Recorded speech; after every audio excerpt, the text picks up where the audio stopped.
flying. Stop that. Why did you want to know why I had a dog or not? No, I was just curious. I mean, if you let him run out in the wild, something may happen to him. Well, it's a her. And, dogs are like children. Easy prey, man. It'd be easy for you guys to find out where I live. And, what? Throw a fucking... Well, that's implying that we don't already know, isn't it? Oh, you guys do know where I live. Is that right? Well, I'm not going to comment on that. Well, this is true. The story value in Dan Quinn. You could send somebody to the federal prison where Mark Brannon, okay, is his name, but he went by Branno. And then they made that movie Tequila Sunrise, and he was that guy. And he loved me because, I'm really smart, and it'd be easy. Like, if I was in your shoes, I could just drive by and throw a fucking poison steak or something, and she'd eat it, and then, she'd be gone. That'd be an easy one, right, to teach me a lesson. Is that basically where we're going with this? I can't comment on that, Dan. I mean, that's a really... that's quite a nasty scenario. That's a nasty picture that you're painting of animal cruelty, but... I'm aware of certain instances that have happened to dogs being run over or maliciously attacked. I mean, I heard of an incident where a dog was tied up and set on fire. And can you believe how a human being could do that to an innocent animal? Horrible. Totally horrible. I think that what I'm going to do is I'm going to contact some of my old friends. Are you familiar with Allard Rowan, who's not a friend of mine, but he was the grandpa of one of my good friends in high school, and he owned La Costa, and I guess he owned the Desert Inn in the Sands. Then he sold it, and then bought La Costa, and then in one of those moves that you're talking about, he sells it to the Japanese, and all of a sudden, La Costa doesn't run like La Costa did. There's all these fucking problems, like internally, with personnel, and they have to hire him back to run it and be a smooth ship. So the Japanese paid $300 million, and then he got his job back, and that was a brilliant fucking move, man. And since Timmy Bybee is his grandson, and Tim was one of my best friends in high school, maybe I should talk to him and see if he can do anything to help my position. Wow, this is getting deep, James. Well, you're making it deep, Dan. And all because I talked about Joe's nose? Is that right? Let's just say it's an accumulation of things.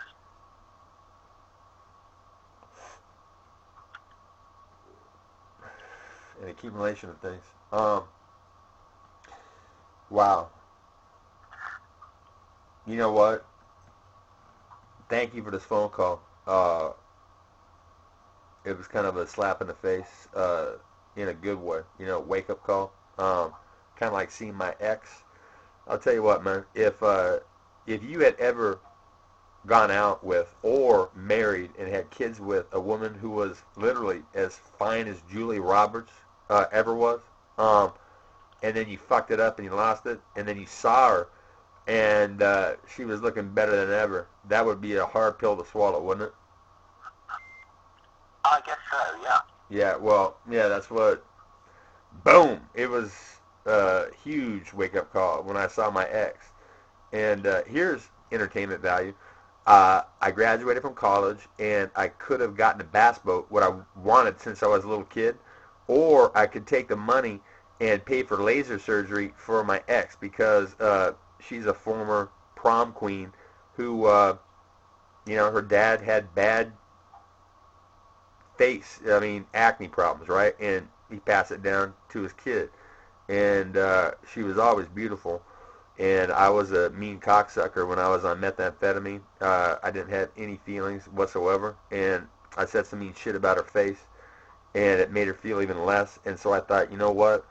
even though we might not end up long term, what I'm gonna do is I'm gonna pay to make her face perfect, for her, not just for me, because you know what, I'm out of the picture. That's a nice fucking story, isn't it? Actually doing without, to give somebody else something that was gonna help them, because you love them. Yeah. Yeah. I hear you. That's it's a sentimental story, but I think you're repairing damage that you had inflicted. Well, mental, psychological, the worst kind, sure. People talking shit about me fucking laying hands on women. And you're inflicting psychological damage on our organization. Can you not understand that? Well, I mean, that's what you're doing. Okay, I'm very glad that you brought up that example of your ex, because you admitted you inflicted psychological damage in that relationship, and you're now doing the same to Zuffa, and I'm telling you, we're not going to fucking tolerate it. And you can't buy us off with fucking laser surgery. So either you come on me, you help us, and you start calling out boxers and ridiculing boxing, just like you're fucking ridiculing Zuffa. Switch the table, start ridiculing boxing, help us, then we can probably work together. And at the start of this call, I had outlined plans, tangible plans on how we can work together.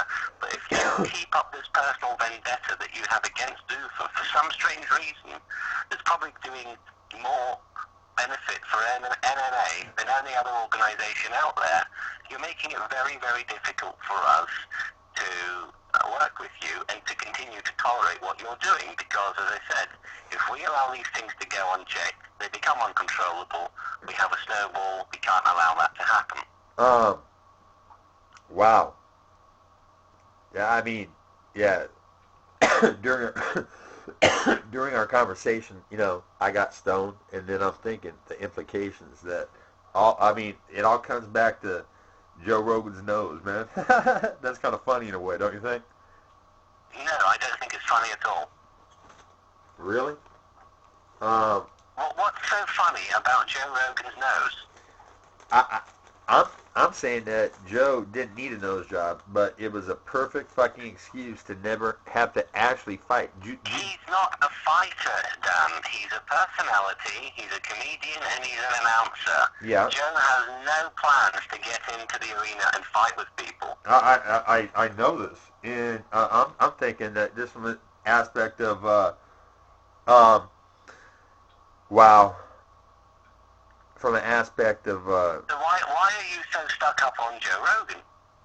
Well, because you're the one that mentioned him, talking about, Joe, and who's the one that brought Joe's name up first? Why were you talking about him in the first place? Because Diego Sanchez called him. We've gone over this, James. Diego Sanchez told him about stevia, and then Joe invited me to his message board, his website, and then I got rat packed by a bunch of genetic defects who...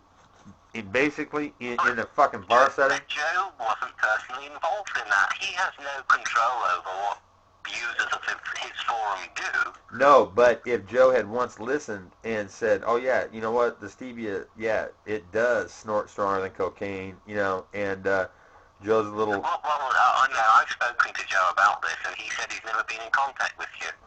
No, he's never been in direct contact, but the fact that Diego calls him and then immediately I'm invited to his board, there's a connection there, okay?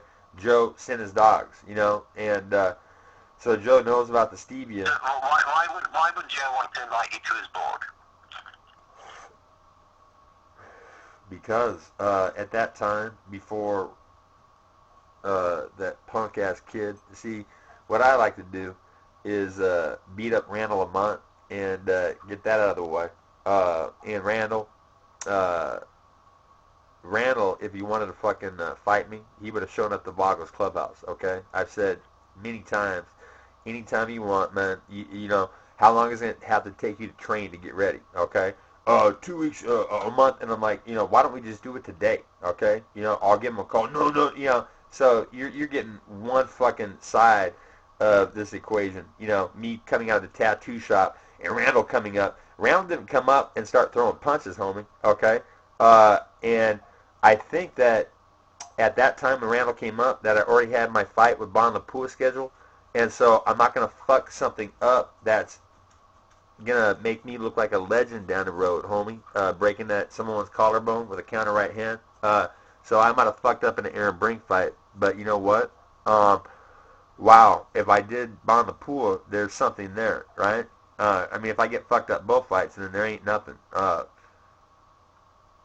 But yeah, so do the Randall thing, and then what's that fucking? But before we get to the Randall thing, you know, we need a commitment from you that you're on team and you're going to stop attacking our organisation, because we have no incentive to work with you if you're going to continue to attack our organisation, Dan.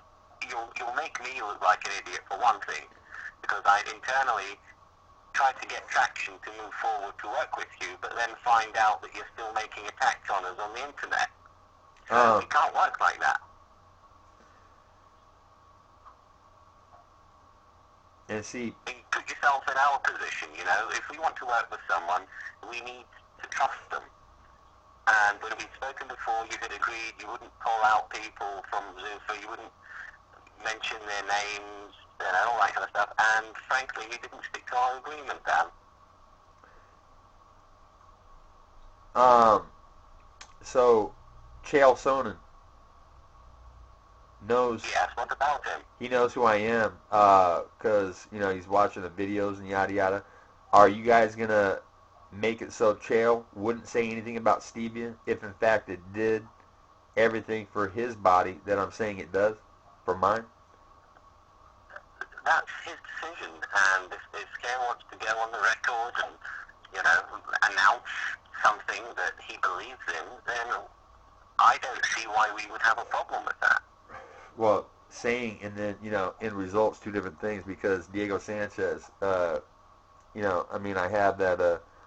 I explained to you before, Diego had violated the terms of his contract previously with us when he had agreed to endorse other products that were competitive to commitments that he had with Zuffa, because Zuffa is more than just mixed martial arts, we are branding as well. So we own a lot of clothing companies, we own a lot of supplements companies, beverage companies, entertainment companies, and so a lot of our fighters have commitments to endorse those products. So a lot of them wear the fighter t-shirts, they take the supplements and so on. And Diego had commitments to those, but behind our backs, he signed up with competitors, and we found out about it, and he was disciplined. So that's the explanation for Diego. It was nothing. There was no vendetta against stevia. So if Chael Sonnen wants to, you know, personally endorse stevia, frankly, we're not going to worry about that. But if he decides to go and endorse a competitor's product when he has a commitment to one of our products, you better believe we've got a big problem with that, because he's breaking the terms of his contract. We're a business and we can't work like that. So I hope you understand our position. Yeah. And that's what happened with Diego. He broke the terms of his agreement, and he was reminded that we're a business and we will not tolerate that kind of behavior. And he was disciplined, and he understands, and he's not done it again. Well, he learned his lesson, right? So if I don't play ball, I can look forward to my dog actually perishing. Is that right? I don't know why you're drawing that kind of conclusion, Dan. I hope nothing bad happens to your dog. Well, because you brought up, do I have a dog in the first place? And, you know, bad things happen. And, you know, I mean, a dog is like my kid, man. You know, I mean, it's not the same severity. And that's why I really hope nothing happens to the dog. Well, yeah. So, is my dog safe if I say, fuck you, I'm going to do what I'm going to do? You know. Well, we never know what's around the corner, do we? No, we don't. And, you know, what time frame are we looking? How high is the fence in your backyard, Dan? Why would you ask something like that, James? I'm just curious. You know, it's a